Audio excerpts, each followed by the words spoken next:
she confessed while calmly cutting a piece of grilled salmon. Her voice carried no guilt, no hesitation, and no emotion. She simply looked at her plate and said she had been sleeping with her CEO for months. Then she reached for her wine as if she had only mentioned the weather. That was the moment I realized my marriage had not ended with betrayal. It had ended with arrogance. She believed I would explode, beg, cry, or forgive.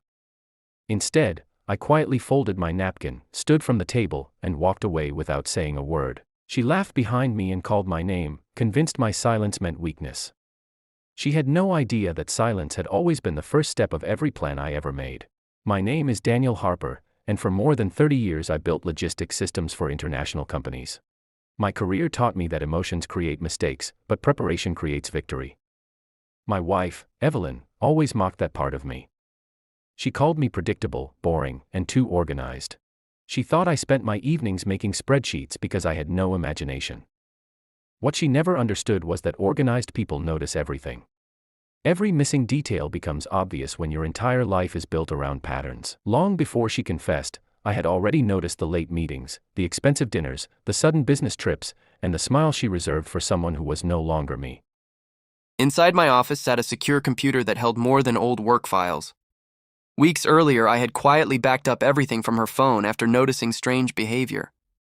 I never invaded her privacy out of jealousy. I did it because too many facts no longer matched her stories. The files told the truth she believed nobody would ever discover. There were messages with her boss, hotel reservations charged to company accounts, deleted conversations recovered from backups, calendar entries that matched GPS records, and voice commands saved through her vehicle system. Every piece fit together perfectly. I never guessed. I simply documented reality until there was no room left for doubt. That night, I copied every file onto a small flash drive and placed it inside a thick white envelope. Across the front, I carefully wrote 2 words, "Your turn." Then I placed it on my desk and continued with the next phase. I reviewed the prenuptial agreement we had signed before our wedding nearly 20 years earlier. Most couples forget those papers exist. I never did. One section clearly stated that proven infidelity immediately canceled every claim to shared assets, retirement accounts, property rights, and financial support. Every signature remained valid. Every legal requirement had been updated over the years. Nothing had expired. Before midnight, my attorney received the evidence along with instructions to begin divorce proceedings immediately. By sunrise, our joint accounts had been separated according to the agreement. Shared credit cards were frozen. Access to investment accounts changed. Building management received notice that only I remained authorized on the condominium ownership documents. Everything happened quietly, without arguments or dramatic confrontations. Revenge built on anger burns quickly. Justice built on preparation lasts forever. The next morning, Evelyn found the envelope waiting beside her coffee mug. Curious, she opened it expecting a letter. Instead, she found the flash drive. Within minutes, she was staring at folders filled with every conversation, every receipt, every hotel stay, every voice recording, and every lie she had ever told me. The final document inside was the highlighted section of our prenuptial agreement. She finally understood that I had not discovered the affair the night before. I had been documenting it for weeks. Her first message arrived only minutes later, asking what was happening. The second begged me to answer. The third accused me of overreacting. I ignored everyone. Meanwhile, I met with my attorney downtown. The divorce papers were complete. Financial protections had already been approved. One final package containing evidence of the relationship between Evelyn and her CEO was anonymously delivered to their company's ethics department. The company had strict policies regarding executive misconduct.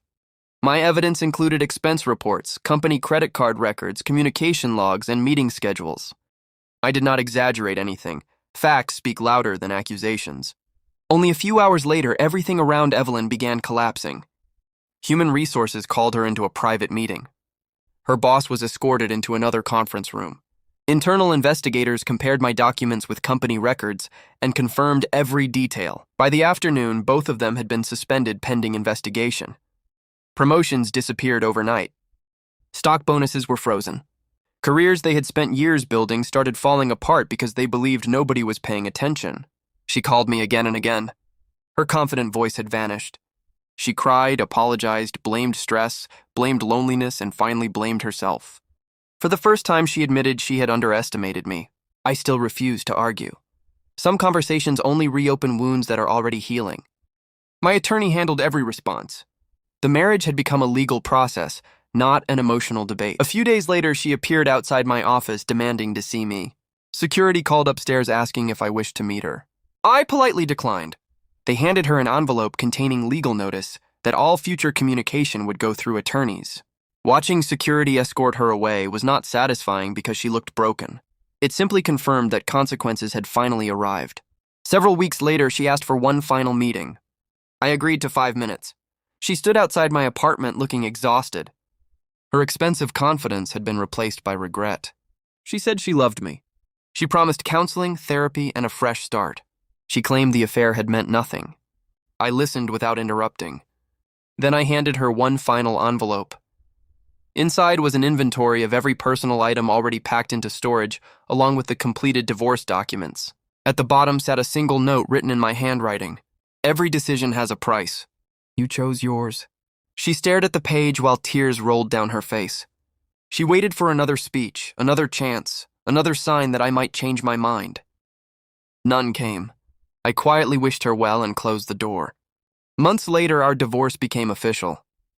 Evelyn lost her executive position after the investigation concluded. Her boss resigned before disciplinary hearings finished. Their relationship had destroyed 2 careers and 1 marriage. I sold the condominium, moved closer to my family, and accepted early retirement. For the first time in decades, my calendar contained no meetings, no deadlines, and no stress. Only peace. Looking back, people often ask whether I ever hated her. The answer is no. Hatred keeps you connected to the person who hurt you. I wanted freedom, not revenge. She believed strength was measured by loud voices and dramatic arguments. She learned too late that the strongest response is often complete control. She once dismissed her affair as no big deal. In the end, it cost her the marriage, the career she loved, the future she expected, and the respect she thought she would never lose. As for me, I walked away with something far more valuable than victory. I walked away with my dignity intact. Sometimes the greatest revenge is not destroying someone who betrayed you. It is proving that your life becomes better the moment they are no longer part of it.